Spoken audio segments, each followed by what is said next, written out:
said you've been waiting for someone like me. You said you've been waiting and waiting to give me all I need. You say that you want me. You say you have everything I need. You say that you want me. You say you have everything I need. Hello and welcome to Be Buzz TV. Today my special guest is Jenny Disco.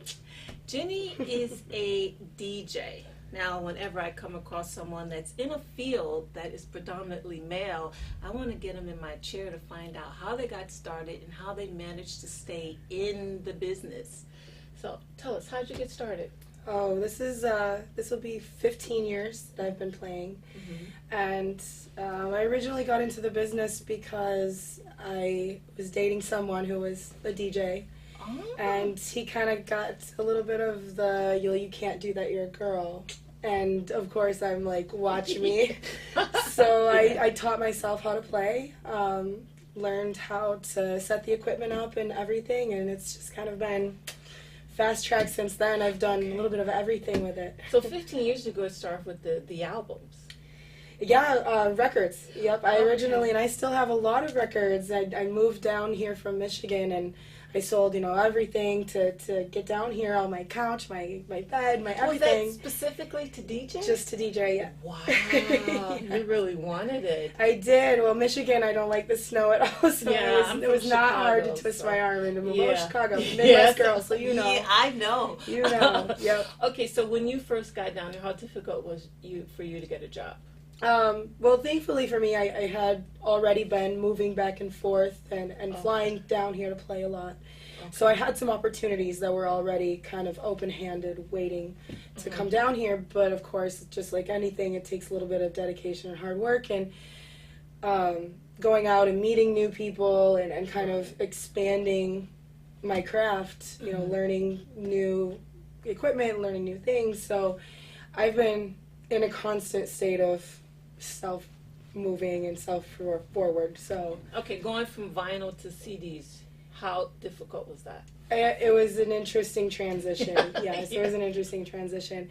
I had used a program with my laptop that still had connected the turntables. So for a while, I had a gap bridge. I was using this program called Serato, and it allows you to pick your tracks on the computer and click and drag them over, but everything that you're playing on in front of you physically is still the turntables and time-coded records. So for me, it wasn't really, I know you're giving me that look, but for me it wasn't really that hard of a transition to move from records into digital land, and eventually I just completely took the laptop away, and now I play with a little MP3 stick and the CD players. So it was a pathway. We went through some different work into the transition there. Okay, so what type of music do you like to mix, or what's predominantly what you mix? Mostly I play house music. House music. So and the land of house down here in Miami, everybody listens to house music. Yes, I love house music. I have a deep-rooted love with house music. Always have, like disco, obviously. I love disco and funk and a little bit of hip-hop, some rock and roll, and so a lot of that influence comes out into what I play now, and definitely it's got the house music, but I love throwing a little bit of fun into it, especially when some of us have been listening to music since we were kids. It brings back that nostalgic. Now, growing up, is this what you thought you would be doing? Not at all. Not at all. Like, I know, right? Did you want to be a nurse? Well, I'm the oldest of 4 girls, and all of my sisters, went and did college, and 2 of them are in the medical industry, the other one's in art. I'm the only one that kind of was like, well, I don't know, and when I went to my parents and said, I think I'm going to pursue an avenue in music, I'm very lucky that both of my parents are very supportive. So my dad was very much like, if you're going to do it, you're going to do it right.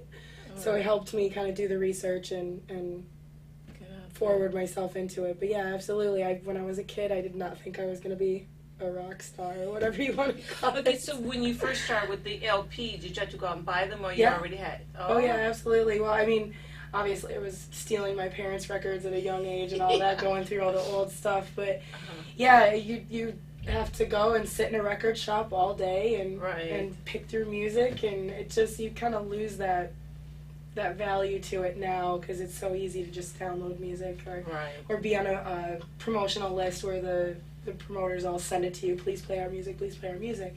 Back in the day, you had to really dig for it. And, No, yeah. you know, the white labels, limited pressings, and Yeah. all of that. Yeah. So Okay, so did you pick the LPs that everyone else was playing, or did you sometimes step outside the box and find a different sound no one's ever heard? well, fortunately, again, had a lot of people in my life that have been very supportive on my avenue here, and I kind of learned from the best, so to speak. So I started digging through and finding music at these record stores that was a little bit different than what you probably would, you know, find an album of something. But a lot of companies and labels, they stopped pressing records for a really long time. Yeah. So a lot of the stuff that I like to play and that I have is like, you know, the original pressing of the Prince album and stuff like that. Like, my record collection is amazing. I love it, and it's one of those things I hold very dear. I would never ever get rid of any of them. Yeah. But it is a lot of different strange ones. Now, did you? I remember there was a record store. I think God, what was that record store? I think it was on Wabash or somewhere. Did you ever get over to Chicago? Oh yeah, absolutely. My hometown is about 2 hours right between Chicago and Detroit. Okay. So I got just a great opportunity to be able to pop over and Right. you know, dig through crates of records in Detroit and get that like techno. Detroit is the house of techno, you know, Right. funk, blues, all that. And Chicago as well, Chicago house. It's the the Yeah. pioneer city of house music. So where's the first place you played in Chicago? Oh man, this is a long time ago. Probably a warehouse party or something ridiculous, Oh, you know. Wow. Yeah, I you used to know. go to the warehouse. I probably. Yeah, one of my very first warehouse parties that I ever DJ'd for, and I knew absolutely, you know, very little about what I was doing and how I was doing it. But I remember standing outside waiting, and they clipped the lock off the warehouse, and we all ran up with the equipment. So it's just crazy. We don't do warehouse parties like that anymore. Did you ever do the playground? No, crowbars, high bars. So you probably recognize some of those.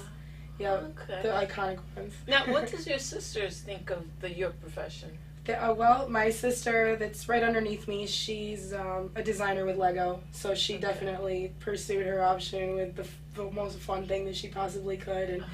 And both of my younger sisters, they both are musically inclined as well. I grew up in a music household, so it was always music in the morning. It's music, you know, piano, and my dad So plays it's your violin. parents' fault that you're a DJ. Absolutely, absolutely, and I think that's part of the reason that they're so supportive is that they, you know, they know that it's in our blood, and it's definitely in my blood. In fact, my baby sister is writing some vocals for a track that I'm producing right now. So is yeah, this your first album, or are you? this will producing? be some of the tracks that I've been kind of working on and collecting. I haven't done an official release, but yes, this first one will be my first official album. I've done a lot of remixes for other producers, other DJs, and some edits of my own. Every time that you listen to any of my mixes, that's all my edits that I do.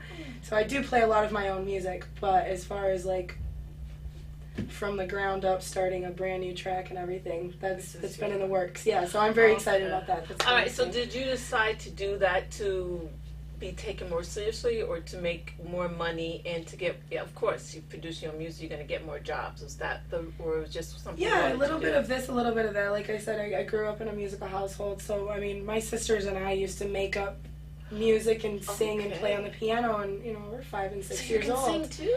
I'm definitely not as good as my sister. My sister has a beautiful, amazing voice. My mother has a beautiful, amazing voice. I've yelled too much. You can probably hear I'm a little froggy from from playing in the club and stuff over the years. But I'm fortunate to have, you know, my family's talent available and accessible to me. I can call my sister and go, hey, listen to this track, what do you think? Okay. And so she's awesome. She's got a great voice. Now, what are some of the obstacles that you face? Well, definitely, like, we had, you know, very round circle all the way to the beginning, being that it's a predominantly male craft. Right. Just coming up and having to work twice as hard to prove myself as, you know, hey, I can run with the boys. That's a constant battle, and it's still, and I'm sure it always is going to be a constant battle, but fortunately it's like the last 5 or 10 years,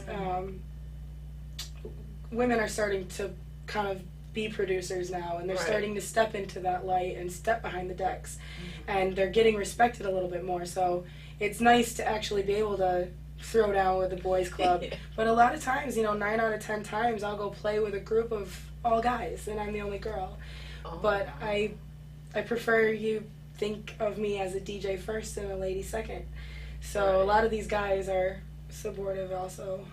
But how do you deal with the passes? The passes, that's definitely been, you know, some like off-color comments or side eyes looking at you going, oh, you're a pretty girl, you must just, you know, you just push play, right? That's all you do. And it's like, no, there's so much more to it. There's so much more passion in the craft and how much more hard you have to work for it. It's crazy. All right, now I always ask either producers or DJs this question. When you got your first piece of equipment, how difficult was it to figure it out? Did the manual help you at all? Let me tell you this great story. So I'd said that my boyfriend at the time was kind of like, well, you're a girl, you can't do this, and that's what he did. So he and I had opposite work schedules, and he would start to find out that I was going through the records and starting to try and play while he was gone. So he unplugged all of the equipment. I know, vindictive, right? This is why we're not together anymore, obviously. 15 years ago. But all it did was teach me how to set the equipment up and break it down. So there was another obstacle. I was like, well, you just watch. Oh my God. So when I first got my set of equipment, I had already been around it enough that I knew how to set everything up, and I know how to make the sound correct and hook up speakers, everything. I do lights, I do speakers, I do all that. It's all self-taught. Yeah, that's with me too.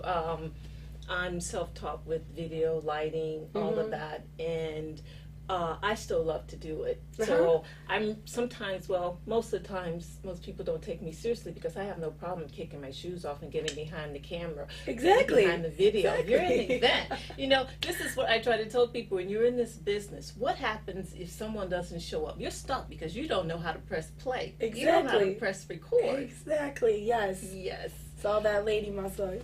Absolutely. Exactly.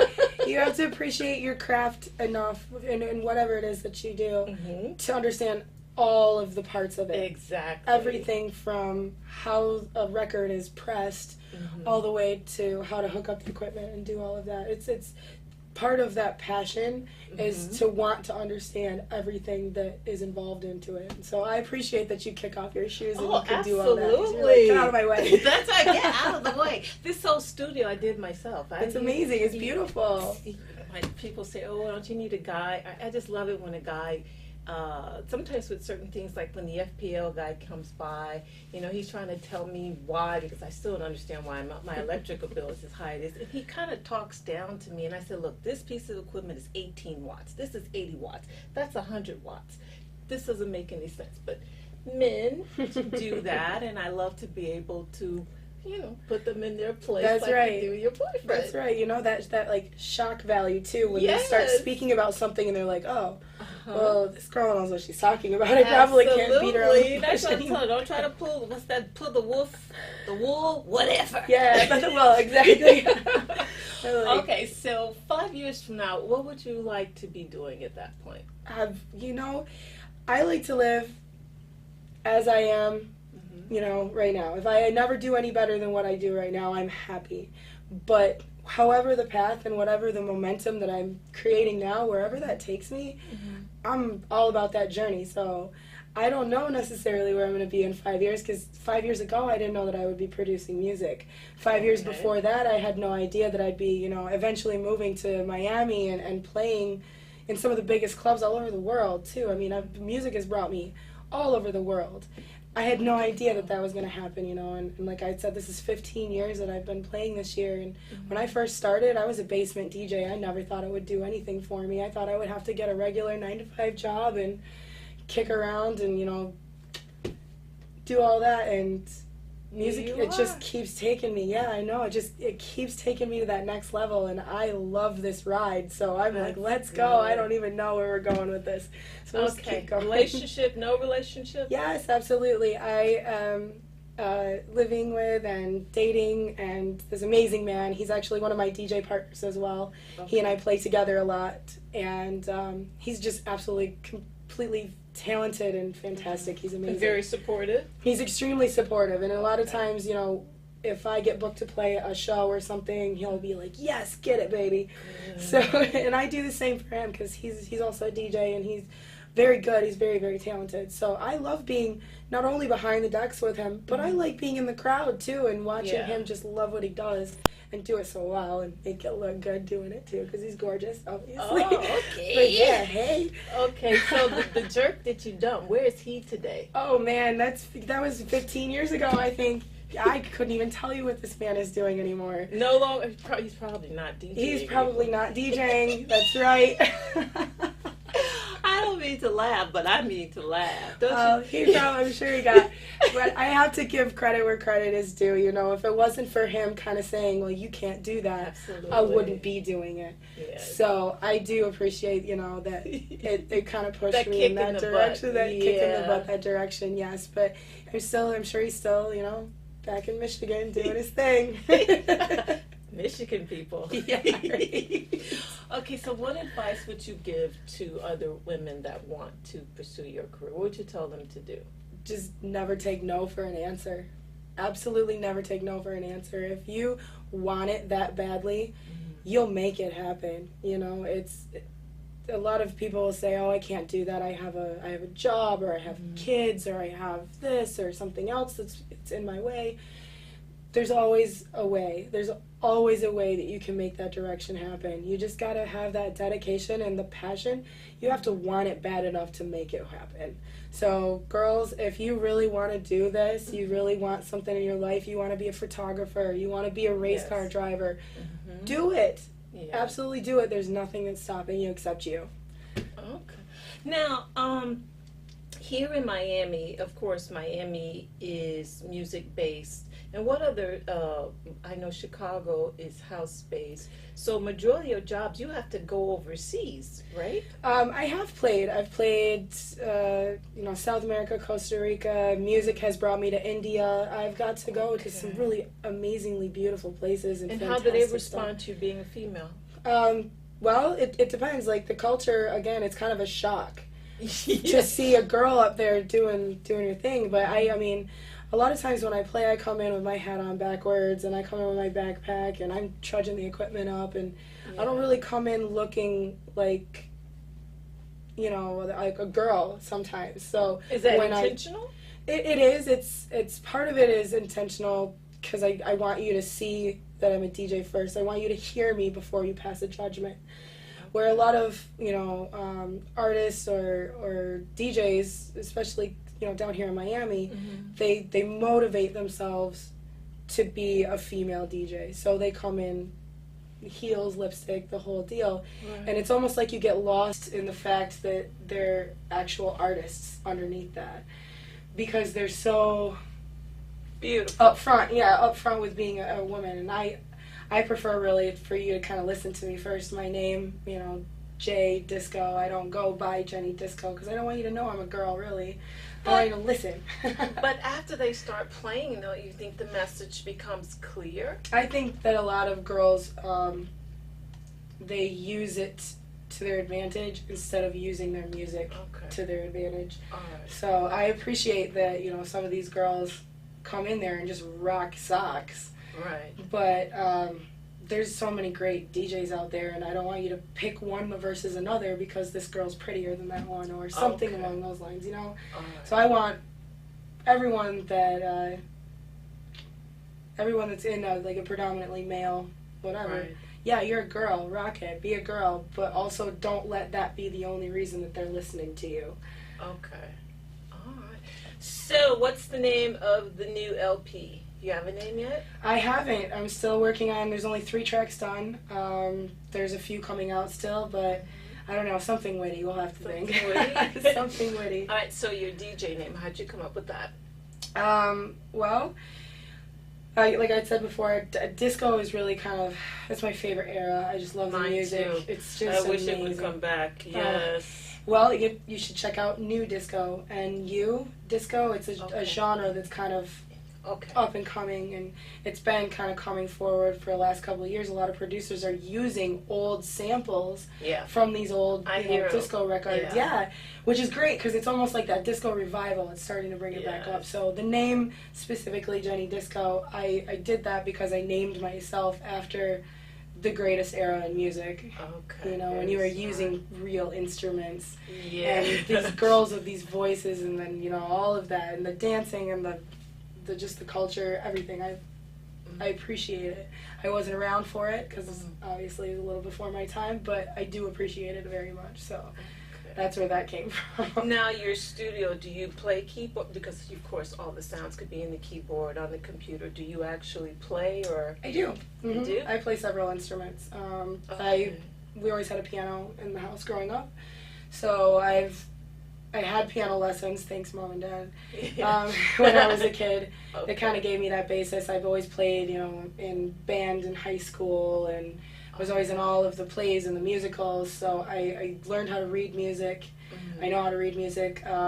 Everybody wants to be a rock star at some point, so when I was in, middle school, high school, I played in a punk rock band. Oh, So I could play, I know, so I can play the bass guitar, but all of those things are carried over into my music now Mhm. because I can write my own melodies, and I can write my own bass lines, and I can write my own, drums and all of that. I don't need really any help from anyone because of all the years of, well, I want to do this now, I'm going to try that, and I'm going to play this instrument because I want to, and I'm going to do it. So I've got all of that. It's been great. All right. Well, there was a question that I asked that she didn't answer, so I'm going to ask it again. So, growing up, what did you think you were going to be?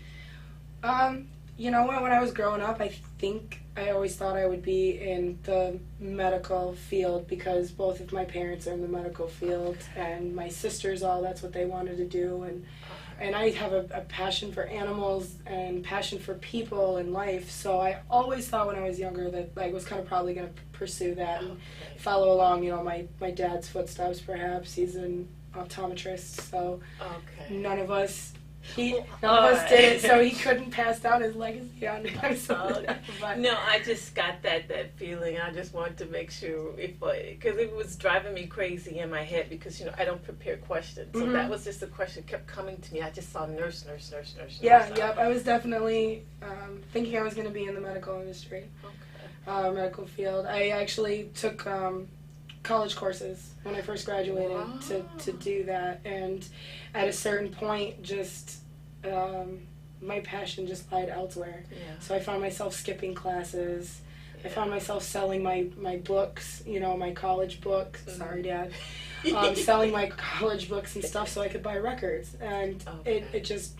This is what you were meant to do. Yeah. I got to that point where I was like, well, I'm putting all of this love and passion into my side project, so to speak. Why don't we see where this takes us? And here we are. Well, I want to thank you, one, for showing other women that want to get in this business that you can do whatever you want. They say it's a man's world. I don't believe that. I've never accepted that. You can do whatever you want to do. And this is a very good example of that. And that's one of the reasons why I wanted to interview her. She's like woman power. So, I appreciate you for that. Thank you. absolutely beautiful lady. And I want to thank you for taking the time to come down and chat it up with me.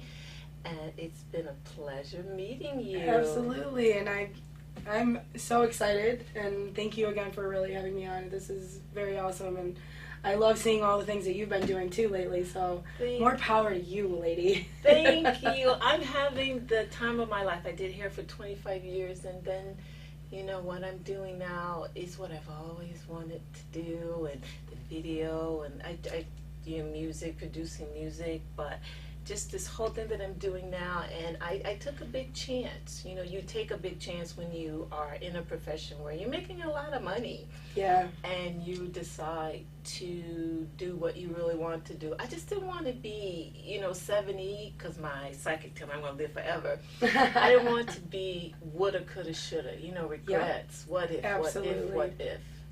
So, yeah. Yep, absolutely. That no regrets is that's a good driver for your soul. Absolutely. So, good for you, girl.